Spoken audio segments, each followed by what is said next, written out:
Hi everyone, I'm Dr. Terence Tan from Haley Medical Aesthetics and Haley Body Slimming Clinic, and I hope that everyone is having a nice day. Well, in my day-to-day interactions with patients, I regularly interact with patients who are either on intermittent fasting diets or keto diet. However, for these fad diets, what are they and how do they work?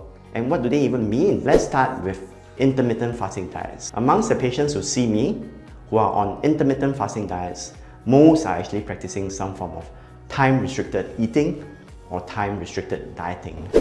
They typically restrict eating to 4 to 8 hours per day with no consumption of calories during intervening periods, which means they will probably fast for about 20 hours and then eat thereafter. Practically speaking, most people would be skipping breakfast and lunch only to have a modest dinner at night and no food thereafter. However, there are other variations to intermittent fasting diets. A bit less common but no less effective would be the alternate day fasting diet, in which there will be fasting days in which the person takes almost no calories to 500 calories, followed by days in which there is no restriction to eating. Finally, there is a 5-2 diet. The 5-2 diet is similar to the alternate day fasting diet. However, there are 2 fasting days followed by 5 days in which there is no calorie restriction. What is the scientific verdict regarding these forms of the intermittent fasting diet? Well, the results are mixed. Most studies show modest weight loss of between 4 to 8%. There are several studies showing improvements of cholesterol levels and blood pressure. Some studies even show better sugar control in diabetic patients. Amongst all the different diets, only the time-restricted dieting have been shown to reduce daily caloric intake by up to 30%.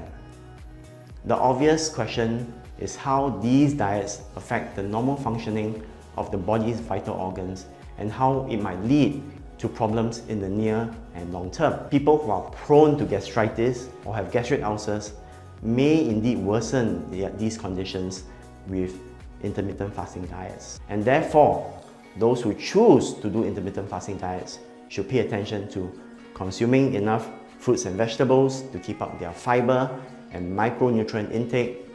They should remember also to consume sufficient protein in the form of lean meat or higher protein non-meat products like tofu to maintain their muscle mass.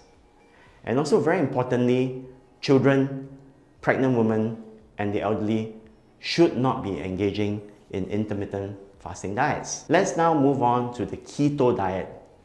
The keto diet is short for ketogenic diet. The key concept in the ketogenic diet is the belief that reducing carbohydrate intake forces the body to switch from utilizing our glucose stored in our liver and muscle during dieting to breaking down fat in our adipose or fat tissues, thereby relying on the ketones which are produced from our adipose tissues to power the body. This concept is called the metabolic switch and is the key concept behind the keto diet. Of course, there are other reasons why people think that the keto diet is effective.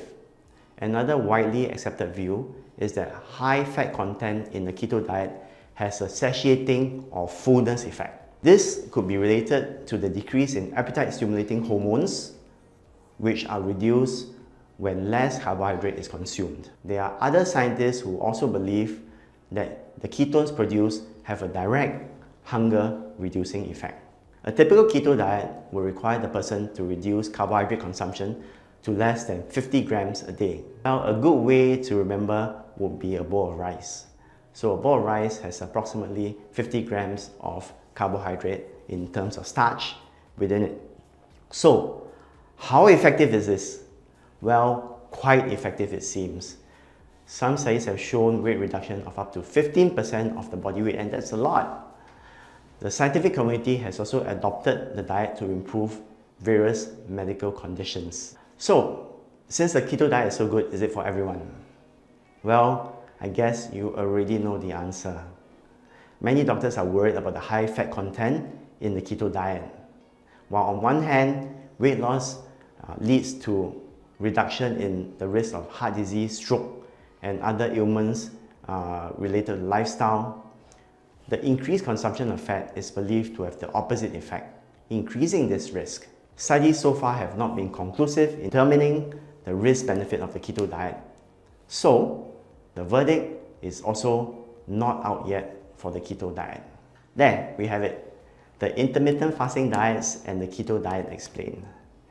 These are two of the most popular diets today, by far the most common diets that people are on when they come to see me.